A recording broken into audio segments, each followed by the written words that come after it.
राष्ट्रपति ने मोदी सरकार के 8 साल के कामकाज का ब्यौरा रखा और सशक्त, समृद्ध, आत्मनिर्भर बन रहे भारत के अमृतकाल की जमकर तारीफ की।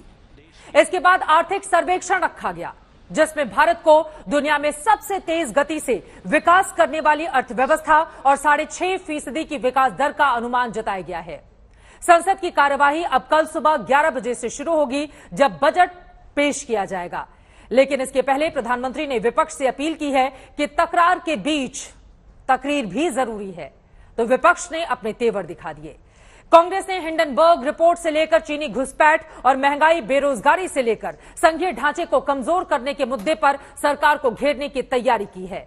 कांग्रेस ने कहा है कि सरकार संसद में अच्छी बातें करती है, लेकिन उसके काम उलट करती है। ऐसे में सबसे बड़ा सवाल है कि क्या मोदी सरकार की कथनी और करनी में फर्क रहने का विपक्ष का आरोप सही है?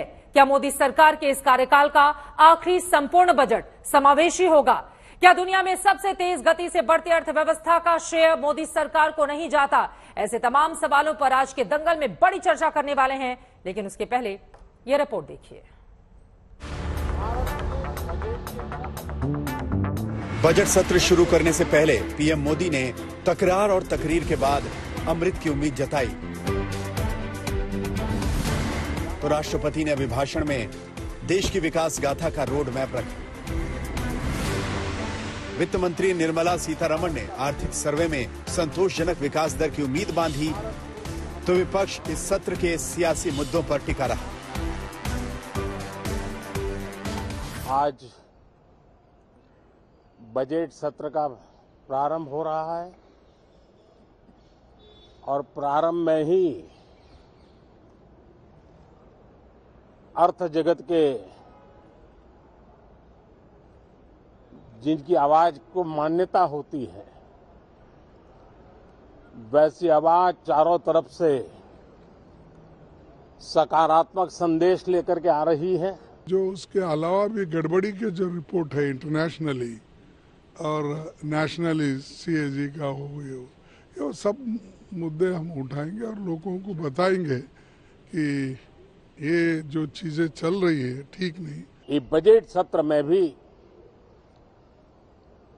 तकरार भी रहेगी, लेकिन तकरीर भी तो होनी चाहिए। और मुझे विश्वास है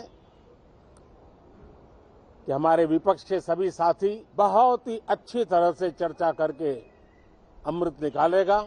जो एक भ्रम पैदा करके लोगों में उन चर्चाओं को टालते हैं, उसके लिए हम वो चाइनीज जो बॉर्डर इश्यू है उसको भी हम उठाएंगे। Major general Ranjit Singh. इधर ये तैयारी थी, उधर रायसीना की पहाड़ियों से उतरा राष्ट्रपति का काफिला जब संसद पहुंचा तो राष्ट्रपति द्रौपदी मुर्मू के लिए सेंट्रल हॉल में भाषण का पहला मौका था। राष्ट्रपति ने सरकार के कामकाज की रूपरेखा रखी और देश के आत्मविश्वास की ऊंचाइयों को लेकर गुलामी की मानसिकता दूर करने के सरकार के दावे दोहराए।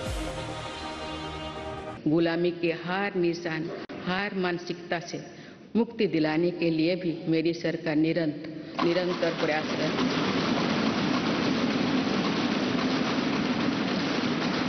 जो कभी राजपथ था वो अब कर्तव्यपथ बन चुका है। चारों तरफ जिधर अब जाओ सरकार की नाकामियां चारों तरफ दर्शाते हैं। ये सरकार बोलते तो बहुत कुछ है, करते कुछ नहीं। ये कथनी की सरकार, करनी की सरकार नहीं। मेरी सरकार की पहल नहीं पहल। राष्ट्रपति का ये पहला अभिभाषण था, लेकिन आधा विपक्ष संसद में था, आधा संसद से बाहर। कांग्रेस के नेताओं की फ्लाइट लेट हो गई थी, तो आम आदमी पार्टी और तेलंगाना के बीआरएस जैसे दल राष्ट्रपति के अभिभाषण का बहिष्कार कर रहे थे। हालांकि शिवसेना जैसे दलों के सांसद संसद में थे, लेकिन हमले के लिए तैयार। हर एक कॉइन को दो साइड जैसे होते ना, तो दूसरी साइड नहीं बताए।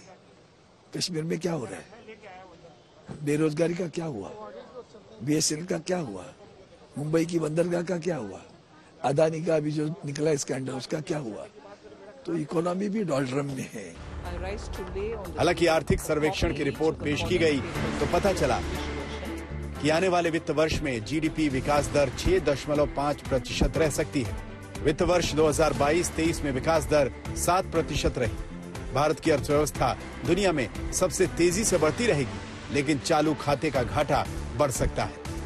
रुपए की कीमतों में गिरावट होने का खतरा बना हुआ है। सितंबर 2022 में शहरी बेरोजगारी दर 7.2% रही है। हालांकि वित्त मंत्री के आर्थिक सर्वे रिपोर्ट पेश करने के बाद कांग्रेस के नेता गौरव बल्लभ की ओर से एक गणितीय दलील पेश की गई और 2018 से 2022 तक के 4 साल के विकास दर के आंकड़ों का औसत निकालकर कांग्रेस जमाने में 10 साल की विकास दर की औसत से तुलना की गई और 3.1% की औसत विकास दर को अमृतकाल बताकर तंज भी किया गया।